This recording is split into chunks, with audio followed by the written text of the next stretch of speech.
To our channel. Bigg Boss season 9 6th week Friday ఈవినింగ్కి సంబంధించి latest updates and voting analysis చూద్దాము ఈ వీడియోలో. అంతకంటే ముందుగా వీడియోని లైక్ చేయండి. అండ్ మీ ఫేవరెట్ కంటెస్టెంట్ ఎవరు, ఈ వీక్ ఎవరికి ఓట్ చేశారు, ఎవరు ఎలిమినేట్ అవ్వాలని మీరు అనుకుంటున్నారో కామెంట్ సెక్షన్లో కామెంట్ చేయండి. వచ్చే వారానికి ఇద్దరు క్యాప్టెన్స్ అయితే ఉండబోతున్నారు హౌస్కి. ఫస్ట్ క్యాప్టెన్ వచ్చేసి సుమన్ అన్న. ఇక సెకండ్ క్యాప్టెన్ ఎవరనేది ఇప్పుడే లైవ్లో టాస్క్ అయితే కంప్లీట్ అయ్యింది. గౌరవ్ అండ్ నిఖిల్ నాయర్కి ఇద్దరికి శాండ్ బ్యాలెన్సింగ్ టాస్క్ అయితే పెట్టారు. ఈ టాస్క్లో గౌరవ్ విన్ అయ్యి సెకండ్ క్యాప్టెన్ అయితే అయ్యాడు. ఇక ఓటింగ్ అనాలిసిస్ చూసుకున్నట్లయితే ఫ్రైడే ఈవినింగ్కి ఈ విధంగా ఉన్నాయి.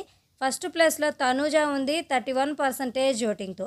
డే 1 నుంచి కూడా మంచి ఓటింగ్ అనేది పోల్ అవుతుంది. అందరికంటే ఎక్కువ ఓటింగ్తో టాప్ ప్లేస్లో అయితే ఉంది. ఇక సెకండ్ ప్లేస్లో సుమన్ శెట్టి గారు ఉన్నారు 24.11% ఓటింగ్తో. సుమన్ శెట్టి గారికి కూడా సేమ్ డే 1 నుంచి మంచి ఓటింగ్ తోటి టాప్ 2 ప్లేస్లో అయితే ఉన్నారు అన్ని అన్అఫిషియల్ వెబ్సైట్లోనూ, అలాగే అఫీషియల్ వెబ్సైట్లో కూడా. క్యాప్టెన్ అయ్యాడు కాబట్టి నెక్స్ట్ వీక్ కూడా సేవ్ అయినట్లే. ఇక థర్డ్ ప్లేస్లో డిమాండ్ పవన్ ఉన్నాడు 13% ఓటింగ్తో. ఫోర్త్ ప్లేస్లో దివ్య ఉంది 12.15% ఓటింగ్తో. ఫిఫ్త్ ప్లేస్లో బర్నీ ఉన్నారు 11.21% ఓటింగ్తో. సిక్స్త్ ప్లేస్లో రాము ఉన్నాడు 10.11% ఓటింగ్తో.